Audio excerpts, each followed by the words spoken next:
Everyone, this is Varsha and welcome back to Mastermind. तो guys ये video काफ़ी important video होने वाला है जितने भी हिंदी स्टूडेंट्स हैं तुम सभी के लिए, बिकॉज तुमने जैसे कि टाइटल में देखा इस वीडियो में हम लोग महायज्ञ का पुरस्कार ये जो कि चैप्टर है, देखो ये चैप्टर प्लस यहाँ पर बात अठन्नी की, स्टोरी से बात अठन्नी की, काकी महायज्ञ का पुरस्कार एंड लास्ट चैप्टर इज़ दो कलाकार। ये जो 4 चैप्टर है 2025 के लिए सबसे ज़्यादा हाई प्रायोरिटी पे तुम्हें रखना है, सबसे ज़्यादा चांसेस है कि यहाँ से क्वेश्चन आ सकता है। तो इस वीडियो में हम लोग पूरा रिवीजन करेंगे महायज्ञ का पुरस्कार चैप्टर का, लाइन बाय लाइन हम लोग यहाँ पर रीड करेंगे। और देखो अगर तुम लोग ऐसे खुद से रीड करते हो तो हिंदी में तुम लोग रीडिंग करने में थोड़ा स्लो हो तो तुम्हें टाइम लग सकता है, तो तुम यहाँ पर जो है मैं तुम्हारे लिए रीड करूँगी, सारा कुछ हम लोग डिस्कस करेंगे, तुम्हारा पूरा रिविजन हो जाएगा। बिकॉज यहाँ पर रेफरेंस टू कॉन्टेक्स्ट आता है, तो यहाँ पर जस्ट मैं अगर समरी बोल दूँ तो तुम्हारा यहाँ पर काम नहीं चलेगा, लाइन बाय लाइन तुम्हें पता होना चाहिए। बिकॉज श्रोता कौन है, वक्ता कौन है, who is the speaker, listener, ऐसा क्वेश्चन आता है। तो चलो बिना टाइम वेस्ट किए हम लोग पूरा चैप्टर यहाँ पर स्टार्ट करते हैं रिवीजन। अगर कुछ भी डाउट्स हो तो तुम लोग कमेंट्स में मेरे से पूछ सकते हो। तुम लोग बुक खोल के बैठ जाओ और तुम लोग यहाँ पर ये चैप्टर को खोल लो, महायज्ञ का पुरस्कार। मैं लाइन बाय लाइन रीड करूँगी तो तुम लोग अपना टेक्स्ट बुक एक बार गो थ्रू करना। So let's start with this video. तो ये जो महायज्ञ का पुरस्कार है, चलो हम लोग स्टार्ट करते हैं। एक धनी सेठ थे, अत्यंत विनम्र और उदार, धर्मपरायण इतने कि कोई साधु संत उनके द्वार में निराश न लौटता, भरपेट भोजन पाता। भंडार का द्वार सबके लिए खुला था, जो हाथ पसारे वही पाए। सेठ ने बहुत से यज्ञ किए थे और दान में ना जाने कितना धन दिन दुखियों में बांट दिया था। तो यहाँ पर ये पर्टिकुलर स्टोरी एक सेठ के बारे में है जो कि बहुत ही यहाँ पर अत्यंत विनम्र मतलब बहुत ही दयालु थे, उदार मतलब कि बहुत ही यहाँ पर ईमानदार व्यक्ति थे। और यहाँ पर इनके घर में जो भी साधु संत आते थे वो किसी को भी भरपेट मतलब भोजन सबको करवाते थे, किसी को भी खाली पेट निराश नहीं जाने देते थे।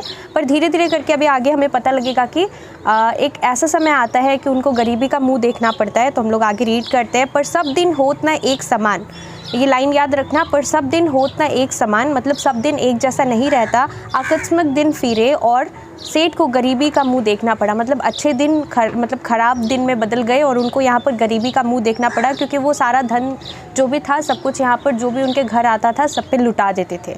संगी साथियों ने भी मुंह फेर लिया और नौबत यहाँ तक आ गई कि सेठ व सेठानी भूखे मरने लगे। तो सेठ और उनकी पत्नी जो है उनको सेठानी बोला गया है स्टोरी में। तो दोनों यहाँ पर मतलब कि बहुत ज़्यादा यहाँ पर दुखी हो गए, क्योंकि यहाँ पर उनको गरीबी का मुंह देखना पड़ा। वो मतलब खाने पीने के लिए उनके घर में कुछ भी अनाज नहीं था, कुछ भी नहीं था। उन दिनों एक प्रथा प्रचलित थी, अब ये चीज़ बहुत इंपॉर्टेंट है, उन दिनों एक प्रथा प्रचलित थी, यज्ञों के फल का क्रय विक्रय यानी कि खरीदना बेचना हुआ करता था।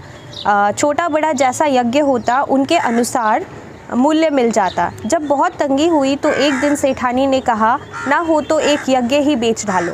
तो उस समय में एक मतलब यज्ञ यानी कि जो भी कुछ भी कोई पुण्य का काम करता है वो यहाँ पर बेचा जा सकता है। तो उन्होंने यहाँ पर डिसाइड किया, सेठ और सेठानी ने मिलकर सोचा, डिसीजन लिया कि यहाँ पर वो लोग एक यज्ञ यानी कि कोई भला काम जो कि उन्होंने पास्ट में किया है उसको बेचेंगे, ताकि यहाँ पर उनके पास थोड़ा सा पैसा आ जाए और यहाँ पर गरीबी थोड़ी सी कम हो जाए। तो यहाँ पर आगे हम लोग पढ़ते हैं। सुनकर पहले तो सेठ बहुत दुखी हुए, उनसे सेठानी ने ये चीज़ कहा था, सेठानी ने, कि क्यों ना हो तो एक यज्ञ ही बेच डालो। तो ये सुनकर, ये बात कुछ सुनकर सेठ यहाँ पर बहुत ही दुखी हो गए, पर बाद में अपनी तंगी का विचार कर एक यज्ञ बेचने के लिए तैयार हो गए। देखो मैंने यहाँ पर तुम्हारे लिए रिसेंटली ई बुक्स लॉन्च किया है for ICSE history civics and ICSE geography. E books in the sense, देखो अभी तुम्हारा यहाँ पर बोर्ड एग्जाम्स चल रहा है और जो 2 पर्टिकुलर बोर्ड एग्जाम्स के बीच में जो गैप्स है, this is the only time that you are left with. तो इस पर्टिकुलर लिमिटेड टाइम के अंदर तुम्हारे पास इतना टाइम नहीं है कि तुम हर एक चैप्टर का हर एक क्वेश्चन को, हर एक टॉपिक्स को डिटेल्स में पढ़ सको, राइट। तो इस पर्टिकुलर ई बुक के अंदर ओनली लिमिटेड क्वेश्चंस है फॉर लास्ट मिनट प्रिपरेशंस। और लास्ट टाइम भी मैंने यहाँ पर ई बुक लॉन्च किया था, तो देखो तुम लोग पुराना वीडियोस जाकर देख सकते हो, एकदम same to same questions, 95% same common questions तुम्हें यहाँ पर बोर्ड्स पे मिला था और तुम्हारे सीनियर्स का काफ़ी ज़्यादा हेल्प हुआ था। तुम लोग जाकर यहाँ पर रिव्यूज़ देख सकते हो।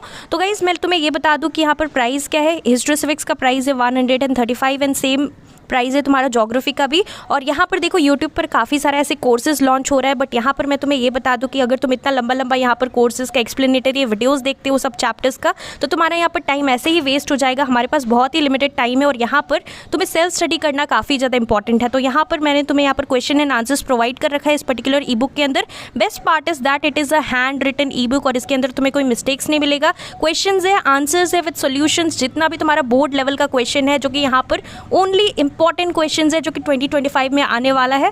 और यहाँ पर जो है तुम लोग यहाँ पर वीडियो लेक्चर्स देखकर टाइम वेस्ट मत करो, मनी वेस्ट मत करो, rather than that you can study and prepare from these particular e books. Last time मैंने लॉन्च किया था, काफ़ी लोगों का हेल्प हुआ था, तुम लोग भी यहाँ पर definitely this time we have done our best. और यहाँ पर डेफिनेटली तुम लोग बहुत अच्छे से पूरा यहाँ पर कुछ भी क्वेश्चन अगर नहीं छोड़ते हो, सारा कुछ कर लेते हो, और तुम अपना स्कूल का इवन टेक्स्ट बुक भी नहीं पढ़ते हो और कुछ भी नहीं करते हो, कोई रेफरेंस बुक नहीं करते हो, सिर्फ और सिर्फ ये ई बुक्स का सारा मटीरियल्स जो है क्वेश्चन एंड आंसर्स कर लेते हो, तो तुम यहाँ पर बोर्ड्स में 95 प्लस के ऊपर ये दोनों सब्जेक्ट्स में मार्क्स ला सकते हो। हिस्ट्री एंड ज्योग्राफी का लॉन्च हो चुका है एंड यहाँ पर तुम्हारा बायो एंड केमिस्ट्री का बहुत ही जल्द लॉन्च होने वाला है फॉर साइंस सब्जेक्ट्स।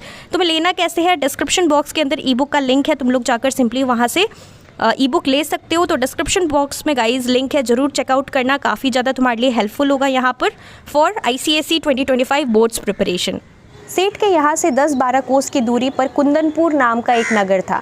तो नगर का नाम क्या है, जहाँ पर कि वो अभी जाने वाले हैं स्टोरी में आगे, वो नगर का नाम था कुंदनपुर, और वो जहाँ वो रहते थे वहाँ से 10-12 कोस की दूरी पर था, जिसमें एक बहुत बड़े सेठ रहते थे। लोग उन्हें धन्ना सेठ कहते थे। तो वो किनके पास जाने वाले थे, धन्ना सेठ के यहाँ एक यज्ञ बेचने के लिए उन्होंने यहाँ पर डिसीजन लिया था और वो वहाँ पर जाने वाले थे। यह अफवाह थी कि उनकी सेठानी को दैवी शक्ति प्राप्त है, जिससे वह तीनों लोगों की बात जान लेती है। और धन्ना सेठ के यहाँ जो धन्ना सेठ की पत्नी है, कहा जाता था कि उनको यहाँ पर कोई शक्ति प्राप्त है जिससे वह तीनों लोगों की बात जान लेती है। धन की उनके पास कोई कमी नहीं थी। किसके पास, धन्ना सेठ के पास।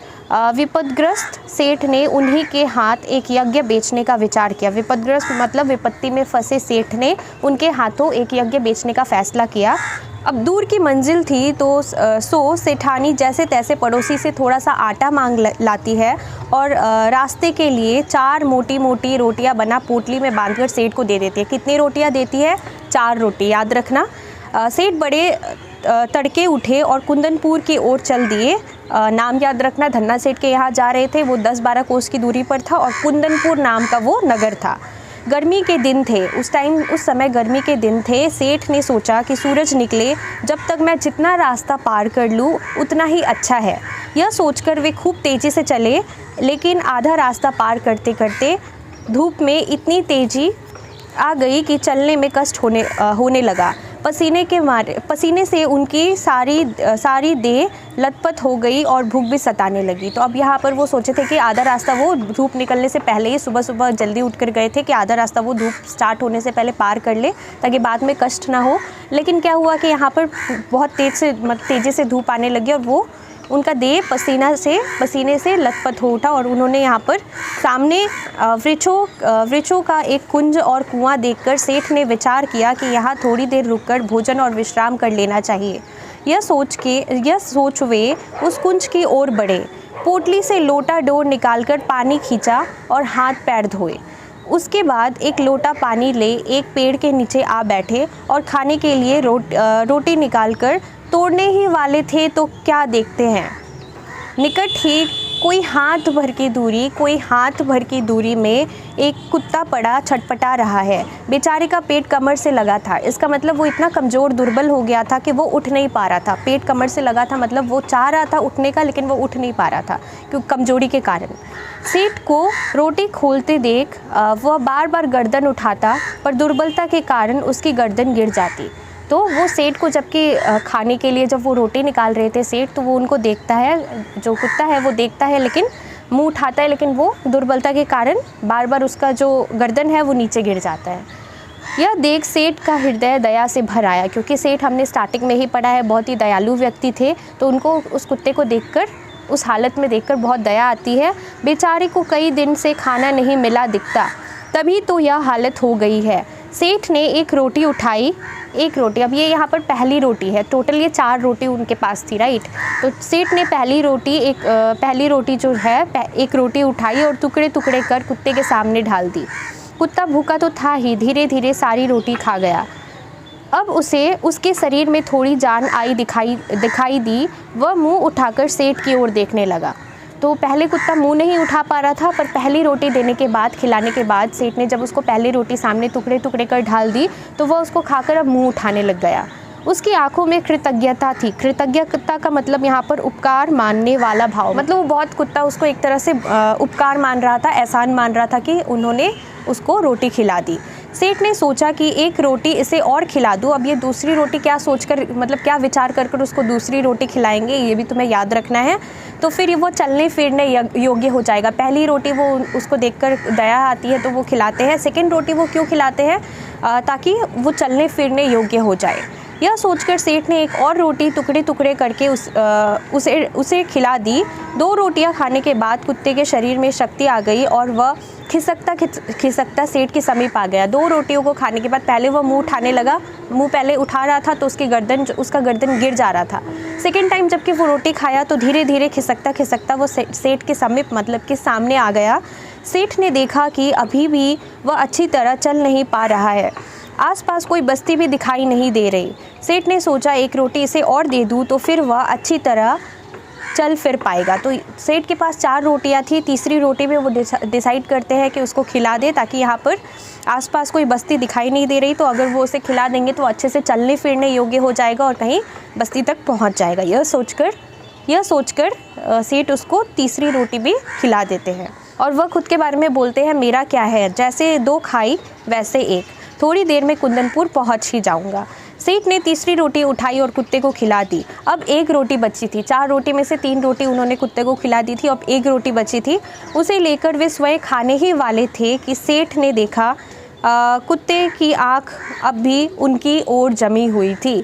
उन आँखों में करुणा याचना थी, यानी कि मांगना प्रार्थना। मतलब वो खुद, मतलब आँख देखकर लग रहा था, कुत्ते का आँख देखकर लग रहा था कि वो जो आखिरी रोटी जो वो खा रहे हैं वो भी कुत्ता मांग रहा है। कुत्ते का पेट अभी भी नहीं भरा था। सहसा सेठ के मुंह से निकला, हाय बेचारा ना जाने कितने दिनों से भूखा है। उसके मन में आया, मेरा काम तो पानी से भी चल सकता है। इस बेचारे मुख मतलब जो जीव बोल नहीं सकता और बेबस जीव को एक रोटी और मिल जाए तो फिर निश्चय है कि इसमें इतनी ताकत आ ही जाएगी कि किसी बस्ती तक पहुंच जाएगा। यह सोचकर सेठ ने अधिक सोच विचार नहीं किया और वह अंतिम रोटी भी कुत्ते को खिला दी। स्वयं 1 लोटा जल पीकर और थोड़ा सा विश्राम करके अपना रास्ता पकड़ लिया। तो सेठ ने चारों की चारों रोटियां जो उनको सेठानी ने दी थी, पड़ोसी से आटा मांगकर उन्होंने सारा का सारा कुत्ते को खिला दिया। दिया जले मतलब सांझ का समय, इवनिंग का टाइम। दिया जले सेठ कुंदनपुर पहुँचे। सेठ हवेली पर पहुँचे तो धन्ना सेठ ने उठकर उनका स्वागत किया। पूछा, कहो सेठ कैसे आना हुआ? तो वो धन्ना सेठ के पास फाइनली पहुँच गए। दिया जले मतलब इवनिंग के टाइम। सेठ ने कहा, संकट में हूँ और एक यज्ञ आपके हाथ बेचने आया हूँ। इतने में धन्ना सेठ की पत्नी ने आकर इनको देवी शक्ति प्राप्त थी, हमने स्टार्टिंग में पढ़ा था, राइट। इतने में धन्ना सेठ की पत्नी ने आकर सेठ को प्रणाम किया और बोली, सेठ जी यज्ञ खरीदने के लिए हम तैयार हैं, पर आपको अपना महायज्ञ बेचना होगा। महायज्ञ? सेठ ने आश्चर्य से कहा। हाँ, वही जो आज आपने किया। धन्ना सेठ की पत्नी ने कहा। सेठ बड़े आश्चर्य में पड़े। महायज्ञ और आज वे समझे कि उनका मजाक उड़ाया जा रहा है। उन्हें ये बात समझ नहीं आई, सेठानी की बात, और वह सोचे कि उनका वहाँ पर मजाक बनाया जा रहा है। वे नम्र भाव से बोले, आप आज की कहती है, मैंने तो बरसों से कोई यज्ञ नहीं किया, मेरी स्थिति ही ऐसी नहीं है। धन्ना सेठ की पत्नी ने गंभीर भाव से कहा, नहीं सेठ, आज आपने भारी यज्ञ किया है। महाराज उसे बेचेंगे तो हम खरीद लेंगे, नहीं तो नहीं। तो ये किस चीज़ के बारे में बात कर रही थी अभी अब हम लोग आगे डिस्कस करेंगे। सेठ विस्मित विमूढ़ हो गए। विस्मित विमूढ़ मतलब हैरान हो गए।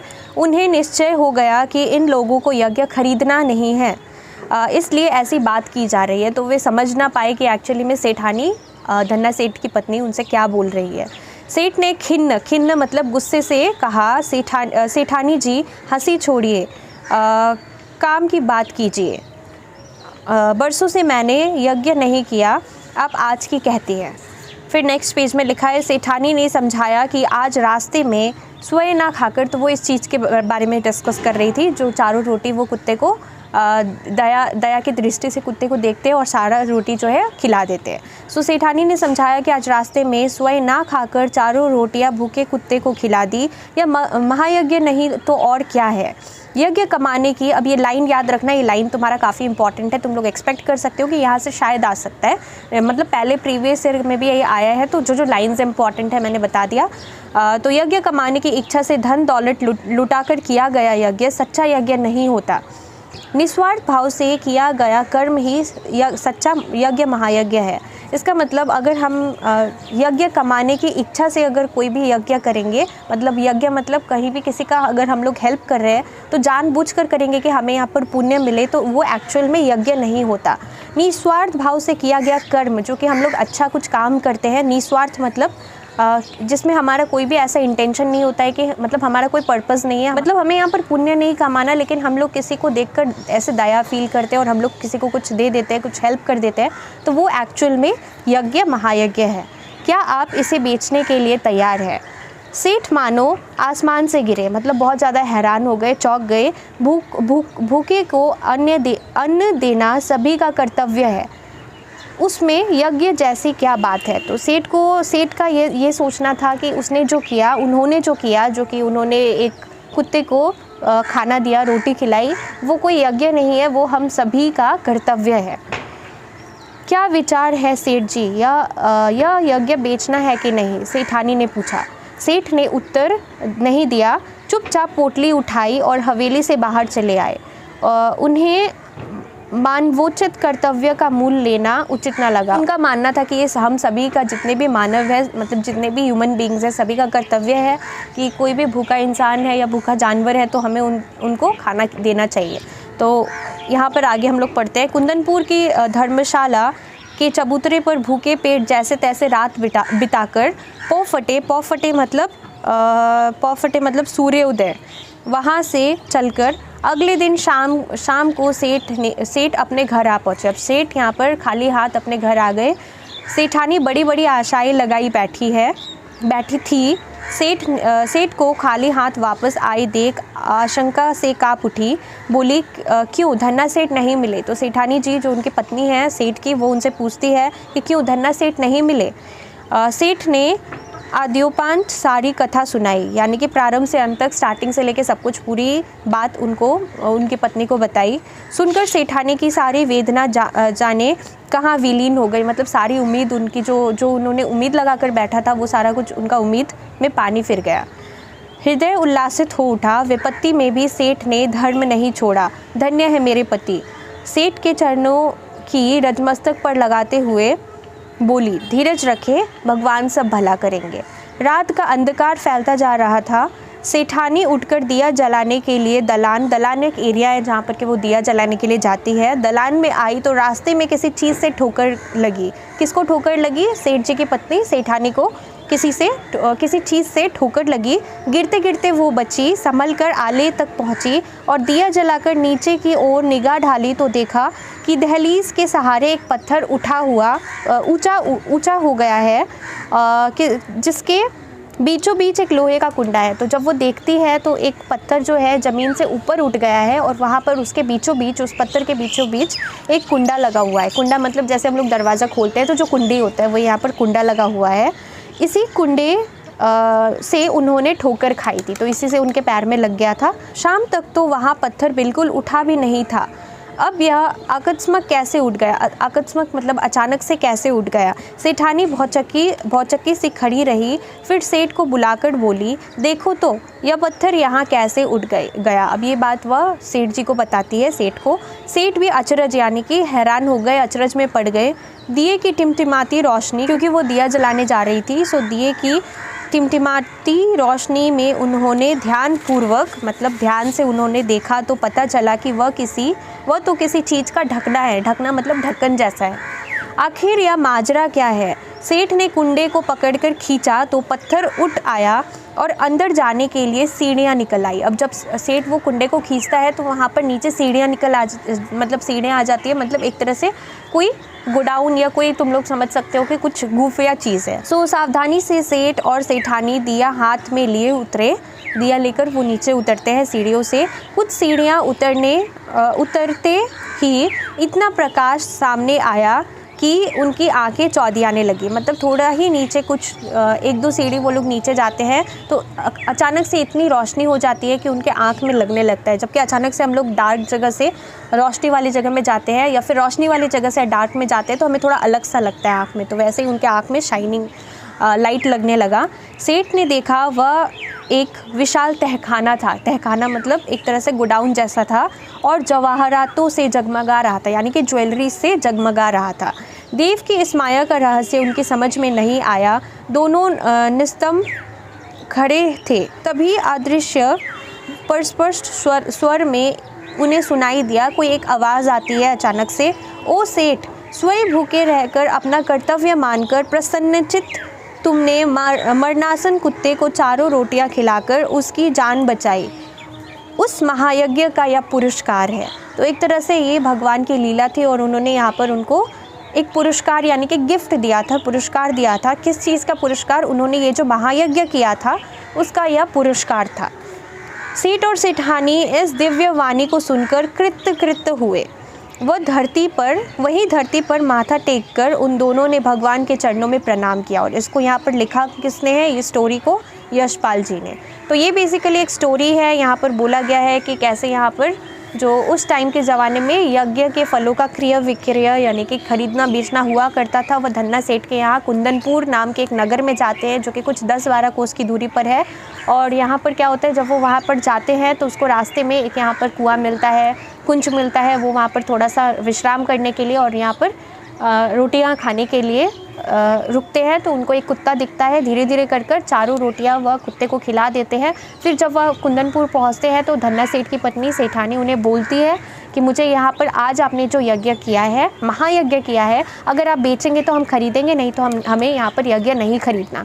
तो वो उनको लगता है कि उनका मजाक उड़ाया जाता है और वो यह मानते हैं कि सारे ही मानव का, जितने भी लोग हैं इस धरती पे, सबका ये कर्तव्य बनता है कि किसी भूखे को हम लोग रोटी खिलाएं या किसी भूखे की मदद करें। तो उन्हें उसका मूल्य लेना यानी कि उसके लिए पैसे लेना बदले में, उस यज्ञ वो उसको नहीं मानते और उसके बदले पैसे लेना उचित नहीं लगता, सही नहीं लगता और वो वापस आ जाते हैं। और फिर भगवान उन्हें फाइनली इस महायज्ञ का पुरस्कार देते हैं। तो आई होप कि ये स्टोरी तुम्हें समझ में आ गया। ज़्यादा टाइम हम लोग वेस्ट नहीं करेंगे। मैंने यहाँ पर क्विकली पूरा लाइन बाय लाइन समझा दिया। नेक्स्ट वीडियो तुम लोग कौन से स्टोरी पे चाहते हो या कौन से पोएम से चाहते हो, साहित्य सागर का या एकांकी का चाहते हो, कमेंट्स में मेरे को जरूर बताना। आई होप कि तुम्हें इस वीडियो से हेल्प मिला होगा। कुछ भी डाउट्स है तो कमेंट्स में तुम लोग पूछ सकते हो।